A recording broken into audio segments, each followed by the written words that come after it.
MVP and four-time WNBA champion, Cheryl Swoops.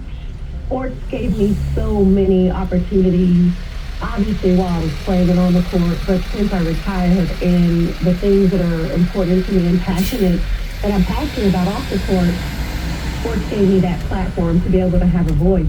Swoops is also very involved in health advocacy, especially for breast cancer screening services, through a partnership from RadNet, an outpatient imaging services company. Plus, we'll hear from one of the greatest hockey players of all time. Guess who? Guess who? Guess who? Mark Messier.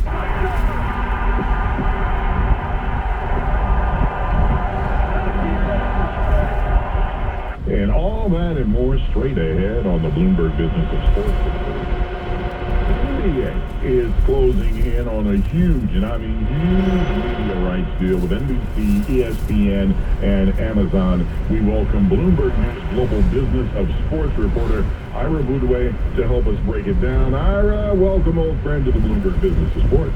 How's it going? Yeah, well, my first thought, I got to admit, I feel sorry for TNT because they're out. And it's too bad because I'm just wondering what's going to happen now with Chuck and Shaq and Ernie. What's going to happen to that?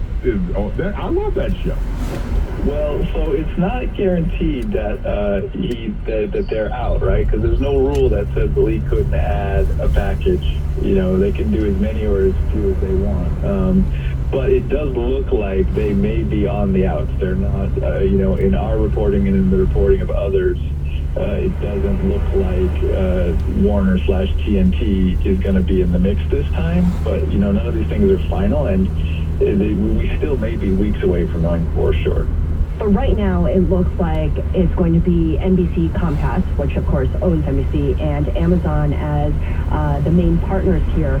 And I'm wondering and if ESPN back. And ESPN, yes, of course, which is owned by Disney. And I'm wondering if that is as much Warner Brothers Discovery's fault, meaning it just didn't have the financial resources to go in there and make a strong bid, or was this a case of Comcast being very, very opportunistic?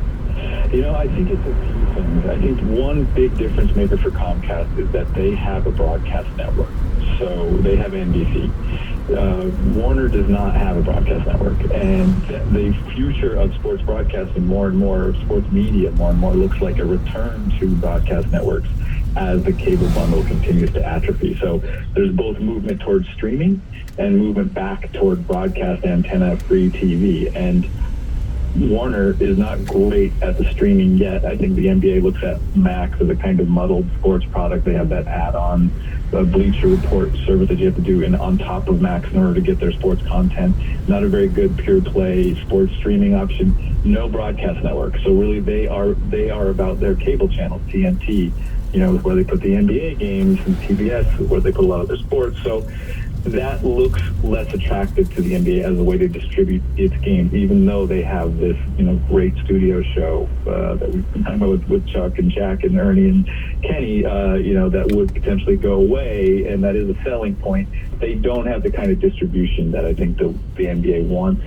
And then they just don't have the balance sheet of Amazon, Disney, or Comcast. So when you're talking about paying $2.5 billion a year, which is what they would have to do to match Comcast's offer, which they have a right to do, that's harder for them to do. And then the league can still say, your $2.5 billion is not worth as much as Comcast's $2.5 billion because it has better distribution than you do. All right, let's get into the numbers a bit, Ira. I just want to break it down for our audience here. $76 billion over 11 years is what we're talking about here. It looks like NBC's at $2.5 billion a year, Amazon at $1.8 billion a year, and Disney at $2.6 billion a year. These deals go into effect after the 24-25 season. And correct me if I'm wrong, but this also includes the WNBA, does it not? That is not entirely clear, but from what we understand, Amazon already has WNBA games and would be adding to that inventory through this deal with the NBA. And ESPN also already has WNBA games and would be re-upping potentially on that in this deal. But then there's other chunks of WNBA inventory that would still be up for grabs. So how much is included here and even whether it is not totally clear. We've been told that the WNBA is in the Amazon and ESPN deals, and that it represents a significant increase in what they were getting before. You're going there, Ira. That's exactly what I want to know. Are they breaking out how much of that, for the Players Association, right, for future contracts, right? I mean, are they breaking out how much of that deal goes to the women's as opposed to the men's? I think there has to be some, pegging of that number, because again, you're right. That would be how you would look at revenue for the WNBA. It would be, the biggest piece of their national revenue would be media rights, and that is baked into